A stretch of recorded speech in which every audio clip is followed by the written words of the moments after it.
Hi. Welcome to Tea Time in My Bed. I uh, I had a hard time waking up this morning and decided to just kind of like stay in bed for a lot longer than usual. It's like weird living in these COVID times because, like there's not a lot that you can do and it feels isolating. You know, are you isolated? Do you have anyone that you get to see?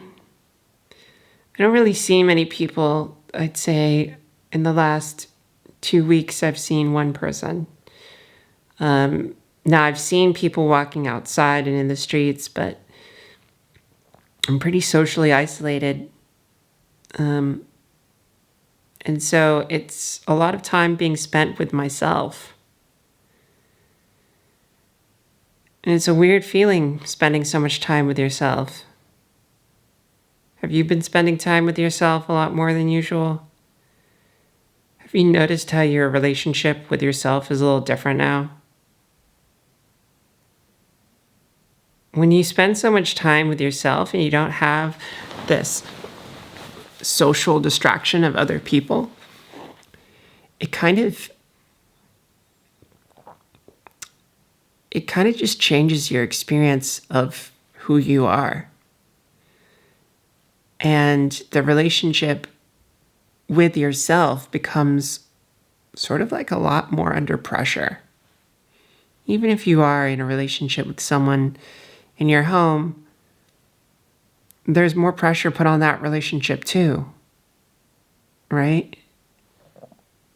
Are you feeling that right now? There's like these patterns that our behaviors do. We just are humans, creatures of habits. And being by yourself or being in quarantine, let's say, because you may not be with yourself, you may be with a partner. But being in quarantine creates this relationship with something else that you haven't spent as much time with before. I kind of think of it sort of like, for myself, I'm spending time with what I would call my manager. Losing sense of time and losing sense of space and location because I'm always in the same place. I have a manager in my head. Do you know what I mean? There's like a part of one's being that now needs to manage and tell the person to do things. And I do a lot of things. Sometimes I don't feel like them, like yesterday's episode. And so when you get used to managing yourself, making sure you're on time for something, making sure that you do something for yourself, making sure that you do this thing because you know it's important, making sure you do this thing because you want it. There's that relationship there between the person who's actually doing the thing and has their own feelings and the person that's the manager, the person that's saying you should do this. Now, I don't know about you, but I think the source of the manager has always been my mom, my parents, specifically my mom. Because I was raised mostly by my mom. But I'm sure there's a parental aspect to kind of like how we manage ourselves, how we've been taught as children. And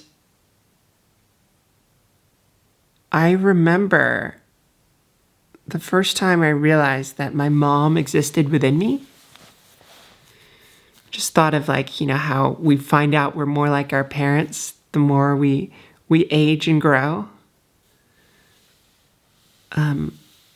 the first time I realized that my mom was within me, I was on mushrooms in a forest at a forest rave, and I suddenly recognized that there was a part of me that was regulating my experience and my behavior, and that it wasn't actually allowing space for joy. And it was my mom. But it wasn't actually my mom. It was just an interpretation that I had built up from all the inputs that I had gotten from my mom.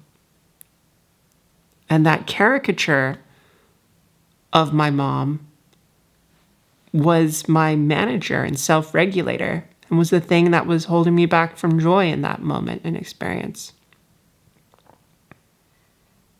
And so when I realized that, I told myself, I don't want mom to be there. Mom, go away.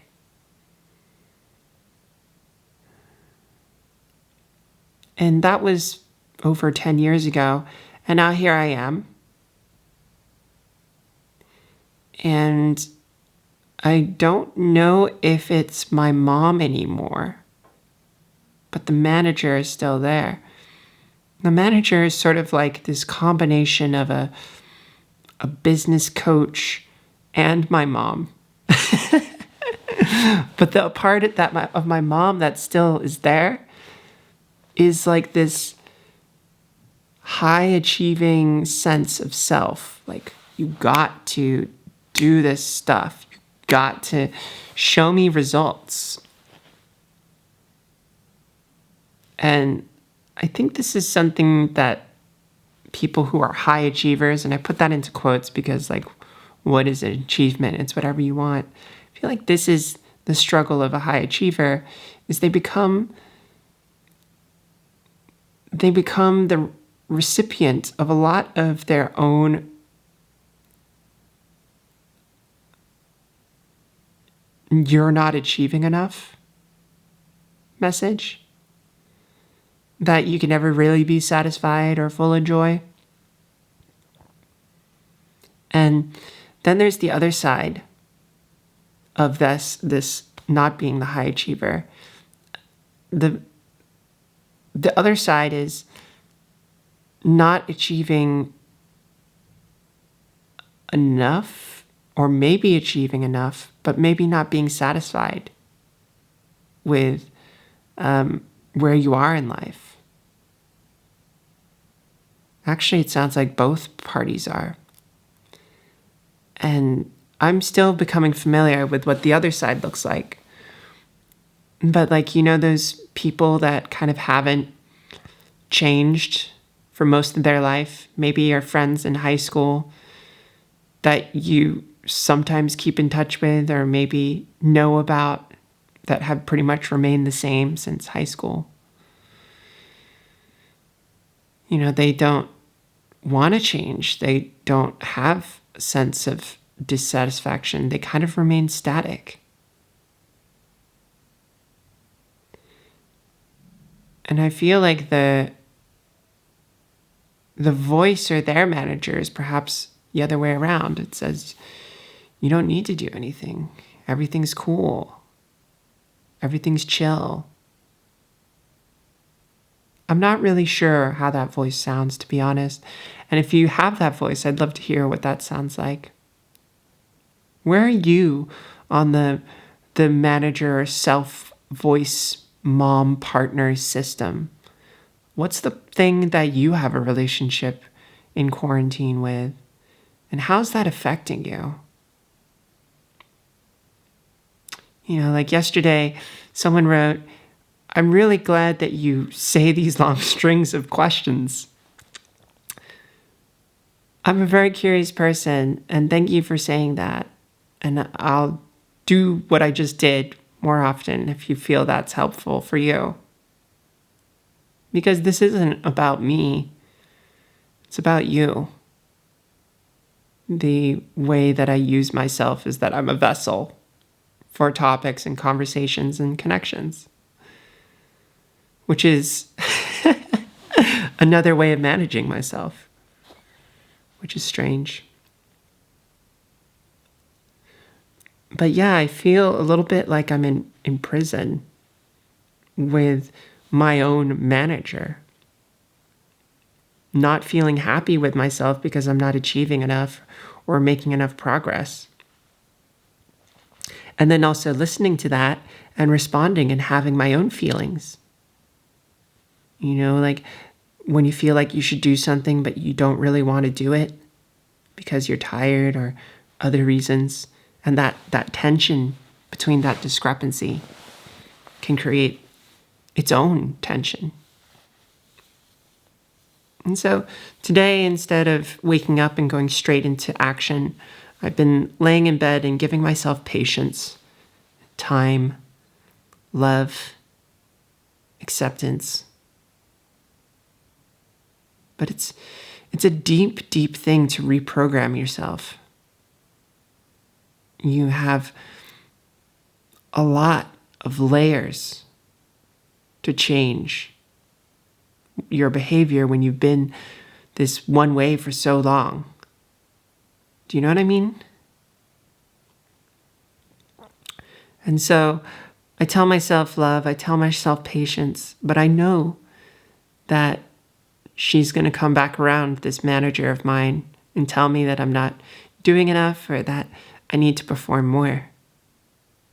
And I'm going to meet that with love and curiosity and when I can. But it's there, so deep that you don't notice it. It's your reality. It's been ever present since you were a child. How do you go about changing your reality when the programming, the operating system, the underlying everything has been instilled there from a very, very early age? And I feel like that's what the whole experience of transitioning is about. It's reprogramming everything that you've been told and socially been constructed for you. And that's the powerful thing of the transition. In my opinion, it's probably the most powerful thing. Being able to work on your operating system and give it a firmware update. Sorry, geeky. That's geeky language. What I mean is, we can change ourselves. And there's very, very deep things that we have to examine and work on sometimes. And for right now, quarantine and my work and things that I'm doing, this is bringing this up. How do you reprogram yourself? And how do I continue to practice to reprogram myself? And how do you do that for yourself? This has been Tea Time in Bed. And I wish you a great day. I'll see you tomorrow. Bye.